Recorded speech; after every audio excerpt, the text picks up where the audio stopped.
2 links down below, as always, to credit WWE. This was in Greensboro, North Carolina. Solo Sikoa, Jacob Fatu, and JC, Jeff Cobb.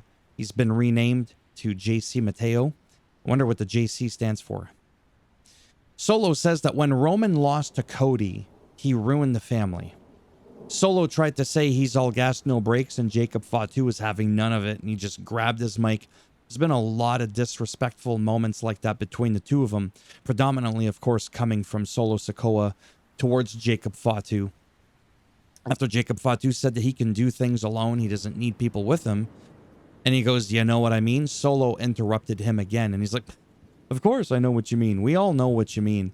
Solo is funny. I like the guy. But Jacob Fatu, man, he's on a whole other level. Solo tries to say, remember when you used to say...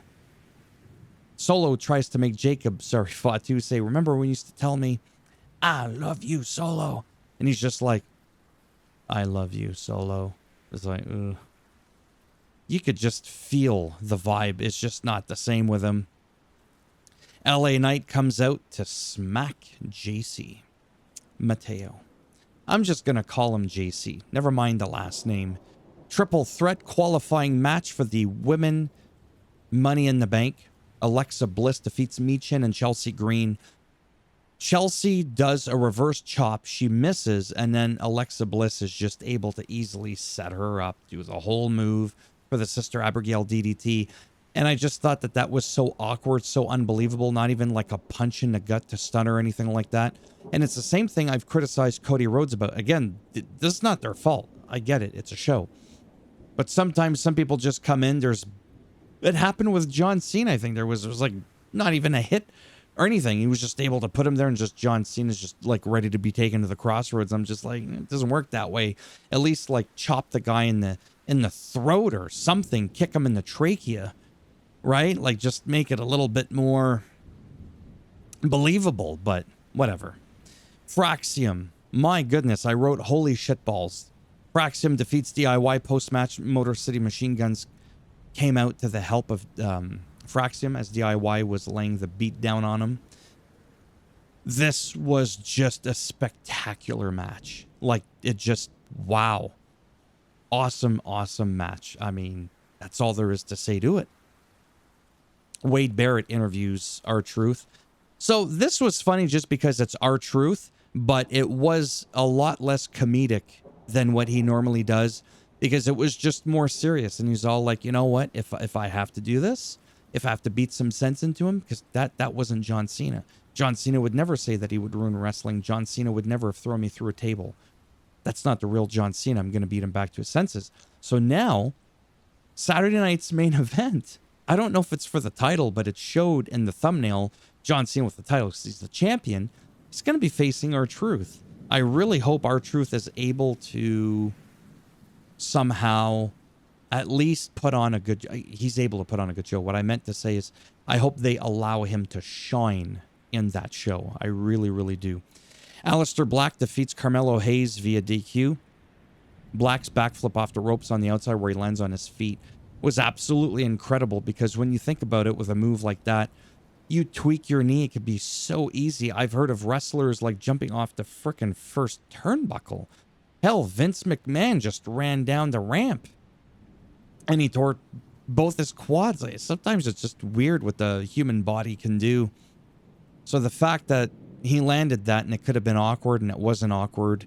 Like I said, I love this guy. I like Carmelo Hayes. I always did. I just don't like the whole "I am him. I'm him." It's just like, okay then. But he's great in the ring. He's a guy that if he was face, I think I'd like him more. I've said that before. Can't always explain it. Sometimes there's just something about a person. I would prefer them as a heel, or I'd prefer them as a face, or it doesn't matter. This guy, again, just unbelievable. Something's changed in the last 4 years since he's been in WWE, because I think he's a much, much better performer than he was before. Not that I thought he was bad, but I'm really on board with this guy, and I really wasn't the last time around. Backstage, Alexa Bliss and Charlotte Flair run into each other again, just like they did last week.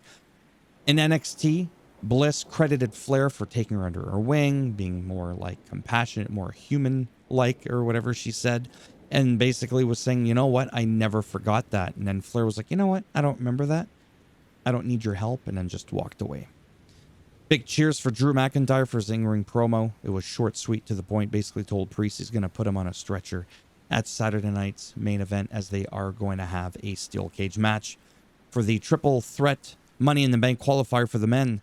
Solo defeats Big Jim and Rey Fenix. And then after that, there's some goosiness going on.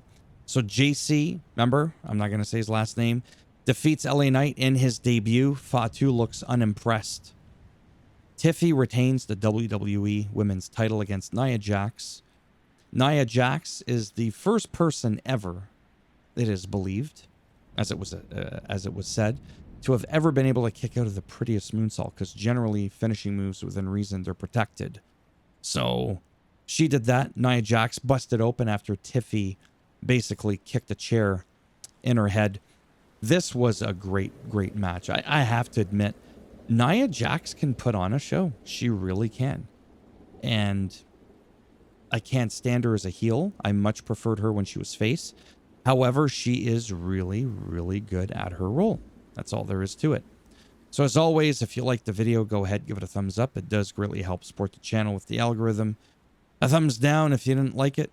And I'll bend it in half, twist it, and you'll be chewing on your thumb, and then you'll get the Sister Abigail DDT, because then you'll land on, you know, your hand.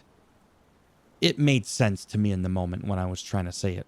I was trying to just say something different than always talking about the Solo Sikoan spike, even though that's a good one, because it's pretty original.